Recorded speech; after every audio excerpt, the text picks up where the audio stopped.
Hello everyone, Sangeeta's ব্লগে আরও একটি নতুন ভিডিওতে তোমাদের অনেক অনেক স্বাগত জানাই। আশা করি তোমরা ভালো আছো, সুস্থ আছো। আমিও ভালো আছি, সুস্থ আছি। দেখতেই পাচ্ছ আমি কিন্তু তৈরি হয়ে গেছি, তৈরি হয়ে বেরোচ্ছি এখন। তো কোথায় যাচ্ছি, কি করতে যাচ্ছি, পুরো ভিডিওটা কিন্তু স্কিপ না করে দেখতে হবে। আর পুরো ভিডিওটা দেখলে তবে বুঝতে পারবে আমি কোথায় যাচ্ছি। চলো, সাসপেন্স রেখে কোনো লাভ নেই, আমি তোমাদের বলেই দিই। আমি যাচ্ছি বড়বাজার ফুলের মার্কেটে, যেটা অনেকেই গেছো বা অনেকে জানো যে পৌঁছওনি, কিন্তু আমি জানি আমি প্রত্যেক বছর একবার যাই। সেটা হচ্ছে এই 31 তারিখে আমি যাই, আবার অন্য দিন বাড়ির পুজোর কোনো অনুষ্ঠান থাকলে সেই সময়ও যাই।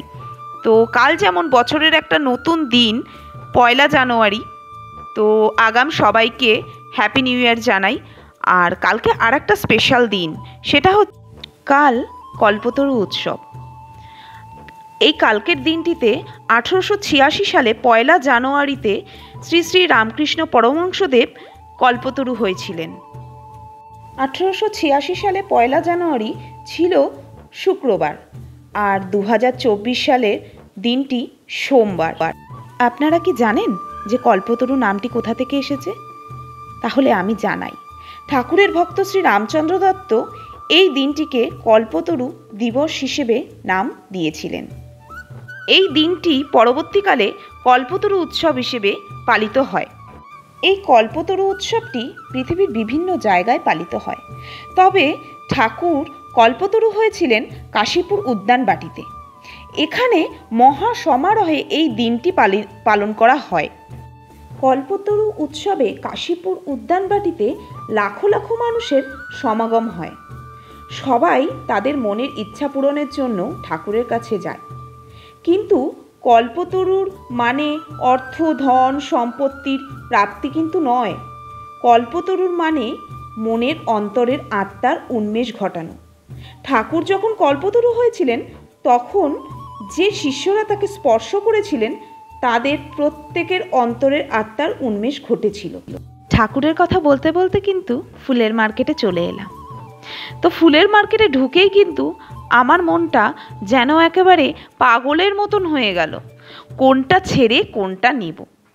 দেখো তোমরা বন্ধুরা, ফুল মানে কি যে সুন্দর লাগছে, সত্যি ফুল সত্যিই সুন্দর, মন সত্যিই ভালো করে দেয় ফুল। দেখো কত সুন্দর গাঁদা, রক্তগাঁদা, তারপরে কমলা গাঁদা, তারপরে হলুদ গাঁদা, কি যে ভালো লাগছে সে আর বলার না। আমার তো মনে হচ্ছে আমি পুরোটাই নিয়ে নিই। জানো তো, আমি এখান থেকে ফুল নেব বলে বেশ কিছুদিন আগে থেকেই কিন্তু বেশ প্ল্যানিং করে রেখেছিলাম। মাকে বলেছিলাম, মা আমি ওই জায়গা থেকে ফুল নিয়ে আসবো, বড়বাজার ফুলের মার্কেট থেকে। তো মা বলল কোনো ব্যাপার না। মা তো আমাকে কোনো কিছুতেই না করে না। মা তো সবার প্রথমেই বলে, হ্যাঁ তোমার যেটা ভালো লাগবে তুমি সেটা করো। কিন্তু ওকে রাজি করাটা একটু টাফ হচ্ছিল। তো যাই হোক, অবশেষে মা ওকে রাজি করলো। মা বলল যে না, নিয়ে যা, ও ফুল দিয়ে সাজাবে। 1 তারিখেও প্রতিবারই ফুল নিয়ে একটু ঠাকুরকে দিয়ে খুব ভালোভাবে পুজো দিতেও ভালোবাসে। তো সত্যি সত্যি বন্ধুরা, আমি অল্প ফুলে একদম পুজো দিতে পারি না। আমার কাছে একটু মালা হবে, একটু ফুল হবে, বেশি ফুল হবে, বেশি ফুল দিয়ে আমি পুজো দেবো, খুব ভালো লাগে আমার।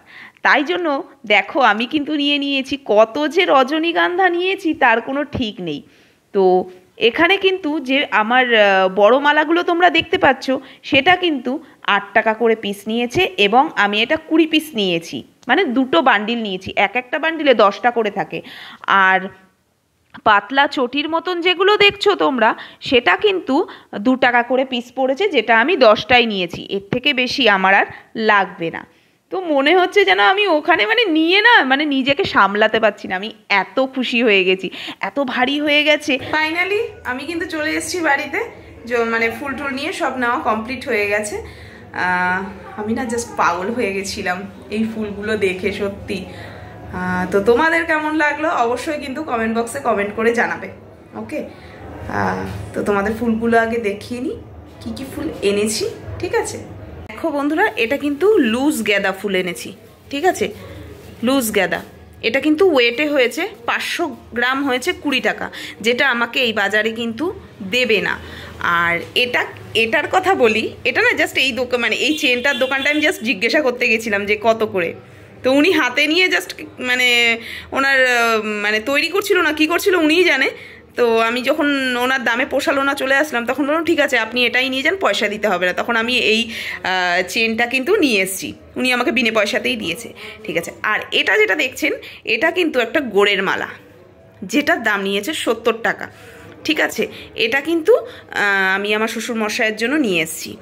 আর এগুলো লুজ চেন, যেগুলোর দাম নিয়েছে 2 টাকা করে, এটার মধ্যে 10টা পিস রয়েছে।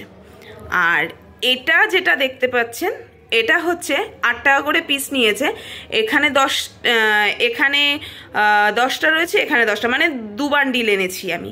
তো বন্ধুরা, কেমন লাগলো তোমাদের এই ফুলের মার্কেট আর ফুলের বাজার? আমার তো ভীষণ ভালো লাগে।